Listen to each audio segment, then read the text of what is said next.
Ni Yesu anasamehe chochote ambacho umekitenda. Ni Yesu anaokoa lolote ambalo umelitenda. Na hii ndio bahati nzuri ambayo tunazidi kuisema na kuinena, ni kwamba Kristo alikufa na akafufuka kwa ajili ya kumsamehe mwanadamu na kwa ajili ya kuondoa dhambi ambayo inampesa mwanadamu.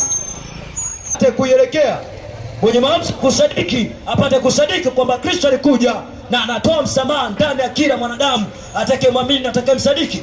Wakati Yesu yuko msalabani, mzee akajikuta yuko na wezi hapa wawili wamepiga mizinga kwenye nchi ya Israeli, wakajikuta wako rumande. Sasa akajikuta wako Sero. Wakati Yesu anaenda kusulubiwa, yuko na wezi wawili. Wezi wa kwanza akamwambia Kristo, akamtukana, akamwambia wewe Yesu unaokoa wengine, basi jiokoe hapo kama wewe ni mwana wa Mungu na utoke msalabani. Umeona? Akamkashifu mzee. Baada ya kumkashifu Yesu Kristo mahali pale, Biblia inasema Yesu akanyamaza, hakumjibu neno lolote. Yule mwisho pili akasema, Bwana nikumbuke nitakapoingia kwenye ufalme. Kwa sababu gani? Alijua kwamba Yesu ana ufalme. Alijua kwamba Yesu ana mamlaka. Kwa Yesu anamwambia, leo hii mwanangu utakuwa na mimi peponi. Akiwa na maana hii kwamba leo hii utapata nafasi ya kuingia peponi bure. Sasa tunapomsema Yesu Kristo ndani ya maisha ya mwanadamu, ni tunasema habari ya ukombozi wa maisha ya mwanadamu ndani yake. Dhambi unasamehewa kwa kumkiri Yesu Kristo. Msamaha wa dhambi unaupata kwa kumkiri Yesu Kristo. Wakati niko mraibu wavutaji wa mibangi, hiyo siku nimekura bangi, maana ananiambia bangi haendi, ananiambia uchawi uendi kwa mentali. Nikalinyongojoa mwanangu, nikakamata risi na nikalivunja. Nimelala nimelibuya, nikasema hakuna mchawi ambaye anaweza kanitesa. Usiku nimeamka najikuta na matope kwenye miguu. Nikasema blood full, hata mchawi agopi mjani. Maana wakati nafuta mjani waliniambia ukibuya mjani hakuna mchawi anaweza kukusumbua. Sasa hiyo siku nikabuya, nikajikuta naamka asubuhi nina matope mguuni. Sasa ndipo nikatambua kwamba Ibilisi haogopi chochote kile ambacho nakifanya. Yule Ibilisi anaogopa mtu ambaye amekabisi maisha yake ndani yake Yesu Kristo. Ndio maana tunapohubiri habari ya msamaha na habari ya toba, ni tunahubiri habari ya kumnasua mwanadamu, kumtoa katika jehanamu ya moto na kumleta katika uzima milele. Na mpenda Mwalimu Nyerere kwenye hotuba ya mwaka 99, hata kabla sijazaliwa, akasema hizi habari ni heri leo hii mkubali Mungu wakati unaishi, kuliko ulimkataa ukiwa Iringa na kwenye stendi na maskani ukafa ukakutana naye. Unajua kuna baadhi ya watu wanamwetea Mungu akiwa anaishi, wanaishi wanaonekana kuwa ni Wakristo, ili siku ya msiba wasikwe vizuri na mazishi yao yaani kwenye ibada, wakizani kuwa Mungu anaongwa na mazishi na anaongwa na dua kwenye kaburi. Remi utesa msingneba. Biblia inasema chochote pandacho mwanadamu ndicho atakachokivuna. Akiwa na maana hii, Mungu asikilizi dua kwenye msiba. Yaani kama ulichanga karata vibaya duniani, umerambwa. Kwa sababu Mungu hata sikiliza maombi, alikisha kufa mseni hukumu. Sasa kama wewe ulikufa umeweka bando la konyaki kichwani, ukateremka kwenye mteremko wa Iringa, ukakutana na semi nimebeba simati, ukazani kwamba ni bodaboda wenzako akakutusua kwa sababu bando la konyaki liko kichwani au bando la raifu. Jusikati nilikuwa nahubiri hapa, nikakutana na mzee ameshika kiraifu. Kashika kiraifu kimemlaifisha mzee, kimekongoroa maisha yake. Nikamwambia mzee, hii raifu haina maisha ndani yako. Sina maana kwamba nakusema kama unatumia hivyo visaga.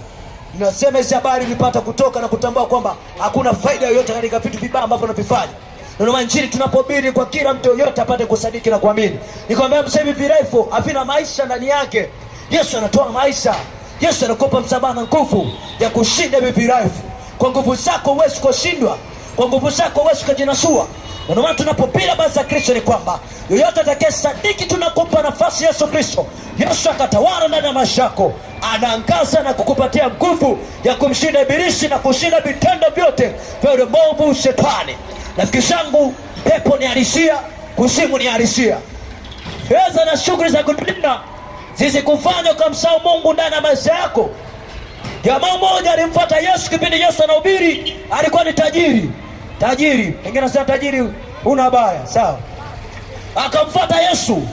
Alimfuata Yesu, Yesu akamwambia yule bwana, akasema Bwana nahitaji kuingia mbinguni nifanye nini? Yesu akamwambia umezishika amri. Yule bwana akasema nimezishika tangia utotoni mwangu. Yesu akamwambia umepungukiwa kitu kimoja. Yule bwana akataka sikia, msikize Yesu na sako kuna kubonga nini? Akamwambia Yesu akamwambia hizi habari ni kwamba, akamwambia kauze kila kitu ulicho nacho, kawagawie maskini. Ile neno likawa ni baya kwa yule tajiri, kwa sababu moyo wake ulikuwa umeambatana katika fedha. Kuwa na fedha sio shida, shida ni kupenda hela. Kuwa na fedha sio shida, shida ni kuipenda hela. Na maana hii, ukiipenda hela, uko rasi kwenda kwa mganga yoyote Iringa, akakwambia mtoe mama yako na ukamtoa, akakwambia mtoe mtoto wako na ukamtoa sadaka. Ukipenda fedha, kuwa na hela sio shida mzee wangu, ila shida mzee wangu ni kuipenda fedha. Mzee, Mungu akubariki. Ni wazee wachache ambao wanasikiliza habari njema. Ukikutana na mzee sasa, unamwona mzee una miaka mingapi sasa? Mzee anagonga kwenye 60 na kitu, sitaki kumtaja mbele. Amevuka 60 na kitu. Sasa huyu ni mzee, unamwona bado ni konki. Mzee, kwani kwenye ujana wako uliweka pombe wala kitu chochote? Avuti sigara, hanywi pombe. Unamwona iko konki, wana 60 na kitu. Sasa huyu ni mzee. Sasa madhara ya ulevi ukishakunywa, ulevi kisayansi inaua seli ambazo zinakufanya mwili wako strong. Sasa tukiachana na habari ya Injili na kuleta kwenye sayansi, maana kuhubiria somburura. Kwa hiyo unapokunywa inaua seli zako za kufanya mwili uwe strong. Na ndio maana yote anayekunywa mipombe milaifu uso wake unakunjamana. Na mibangi msema zangu. Na mibangi inakufanya nguvu zako zishe. Sasa bahati mbaya, sasa tunatokaje huku? Mziki ni kutoka, kuingia sio shida. Shida ni kutoka. Tunatokaje? Huwezi kutoka kwa nguvu zako. Ndio maana Injili inakufuata, inakuhubiria. Unaona kijana alivyo smart. Umeokoka? Umeona sasa? Tunasemaje? Umeona bro? Kijana ukaokoka, yuko smart, yuko fresh. Au unajua kuna mifaida kibao kumjua Yesu Kristo kwa bado kijana. Kuna faida nyingi sana na kumjua Kristo kwa bado kijana.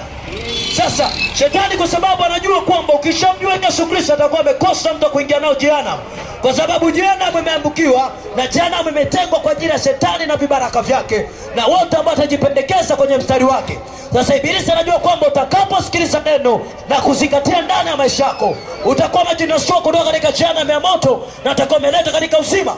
Yule tajiri anaambiwa na Yesu Kristo kwamba usa kila kitu hicho nacho kagawe maskini. Tajiri anaumia na anatoka mbele zake Yesu. Yesu akasema ni vyepesi sana ngamia kupita kwenye tundu la sindano kuliko tajiri kurithi uzima milele. Akiwa na maana hii, Yesu anasema mahali popote ambapo moyo wa mwanadamu ulipo, na ndipo uzima wake ulipo. Yule bwana uzima wake ulikuwa kwenye fedha. Ina maana Yesu alipomwambia uza fedha, uza mali zonazo, akujua kwamba yupo Mungu ambaye alimpatia mali na pesa ya kupata utajiri. Kwa akasema kwamba ni kwa nguvu zake ndio amepata utajiri. Ndio maana Yesu akasema ni vyepesi ngamia kupita kwenye tundu la sindano kuliko tajiri kurithi uzima milele. Iko na maana hii, sio kwa tajiri tu. Chochote ambacho utakishikilia na utaspend muda mwingi sana kwake, hiyo itafanyika kuwa kama ibada, hiyo itafanyika kuwa kama kuabudu. Na maana tunapomleta Yesu Kristo kwenye mji wa Iringa ni kuja kukuhubiria habari za uzima, habari za toba, habari za ondoleo la dhambi ndani ya maisha ya mwanadamu. Nimeangalia pale mbele, niko na bajaji na Amari Tupac Shakur, alafu ana bangi liko kwenye mdomo. Yule pale kaweka bandama. Sasa kuna vijana wengi wanaiga maisha yule mshikaji. Kuna watu washauza roho zao kuzimu, na vijana wengi wanaingia kwenye mkumbo kumfuata, wakishani kuwa kufuata maisha ambayo Tupac Shakur kwamba ni ujanja. Basi mekujua kama shetani tu anaspenda na kupiga roho kwenye ujana, unakuja kubumburuka kesha kwa mzee. Umeshatumia muda mwingi sana kuharibu kila kitu ambacho Mungu amekuweka ndani yako. Sasa hizi habari za uzima, roho hii tunazileta kwenye miji na kwenye sehemu. Na kwa wanangu wa faida ambao wanacheza pool table, ndio unagonga pool kwa na Yesu. Unaweka mahesabu hapo ukiwa na Yesu. Kama unavyoweka mahesabu kugonga hiyo kete, na ndivyo shetani anavyokureketi. Kama hiyo white unavyoiweka vizuri, na ndivyo shetani anavyokureketi hivyo. Kwa hiyo lazima kuwa na ulinzi ndani ya maisha yako. Maisha yako yatakuwa ni taba. Ndio maana hizi habari ni njema kuzipokea, hizi habari ni njema kuzisikia. God bless you. Mungu awabariki sana vijana wenzangu. Neema za Kristo ziwe ndani ya maskani. Na kupitia maskani wachungaji wakatokee kwa jina la Yesu. Kupitia maskani nataka nikwambie wainjilisti wakatokee kwa jina la Yesu. Hii maskani sisae wauni. Hii maskani sisae wasisera. Hii maskani sisae mabaharia wa ovyo. Hii maskani sisae vijana wa ovyo. Hii maskani kezae watumishi. Wakati unagonga keto tambua kwamba Mungu yupo. Wakati unacheza puru tambua kuna maisha baada. Bwana Mungu awabariki sana. Siniachilie maombi tu afu niende zangu. Yesu asante na libariki jina lako. Pokea sifa Mungu anasoma mbingu na nchi. Asante kwa vijana wenzangu ambao wameitikia injili kwenye sehemu. Wewe Mungu unapendezwa na kijana ambaye atakukimbilia na kukucha ndani ya maisha yake. Nasi tunaomba grace, tunaomba uzima ndani ya maisha ya kila kijana yote katika sehemu. Bariki kazi za mikono yao. Ukawainua na kuwajenga katika jina la Yesu. Wapo wengine wana familia zao, linda familia zao, linda watoto wao, linda kila kitu ambacho atakifanya katika jina la uweza lako Yesu Kristo. Asante Bwana kwa kuwa unaweza na wewe ni mtosherevu, kwa jina la Baba na Mwana na Roho Mtakatifu. Mtu mmoja aseme amen. Kimeomana maskani. Maskani wamekubali injili. Bwana Mungu awabariki sana, nimewakubali wanangu wa faida. Yesu anawapenda sana. Yesu anawapenda sana. Jina langu naitwa Edward Madison, napatikana kwenye social media. Utaweza kukamata namba yangu hapa kama utahitaji mawasiliano na kama utamhitaji kumpokea Yesu Kristo. Mungu abariki kazi ya mikono yenu. Hapa nimeshakuwa maskani yangu tayari. Natakuwa naingia hapa. Namba zangu za simu ni 0685 590090. Unahitaji maombi, unahitaji ushauri wote wa kiroho, Bwana mimi Mungu nayemtumikia anajibu na ni Mungu alisikia. 0685 590090. Bwana Mungu abariki mwana wakati mwema. Amani za Kristo ziwe ndani yenu. Amen. Kucheza kubeti ni dhambi. Nilikuwa sijaona. Sasa kwa nini sikuambia ukweli? Kubeti ni dhambi. Shule umeferi unakesha hapa masaa 12 akili singeweka shule. Mtu kajikunja na mkeka masaa 4 yuko hapa. Na shule ana score 0. Hiyo akili ungeweka shule ungekuwa mbali sana mzee. Hakuna muinda ama naweka pata rosi. Sasa kuna vijana wengi mmeifanya kwa hiyo kazi. Hiyo sio kazi mzee. Hiyo ni kamari. Achezee kamari aingie mbinguni. Acha kamari. Msicheze kamari vijana. Kamari ni mbaya. Kamari ni mbaya. Usicheze kamari. Nilidi anibeti. Wewe unayebeti wewe. Uende mbinguni ujue. Unaona makaratasi hapo uchanika mengi hapo. Ngoja nitoke. Usibeti. Kuna watu narisha mke kwa sababu ya mkeka. Mke ataondoka nyumbani kwako. Mtu umeoa unakuja kubeti, hiyo sio kazi mjue. Bwana, ngoja mimi nyamaza. Sije kasema mtumishi unagonga nige simu nimalizie na mimi.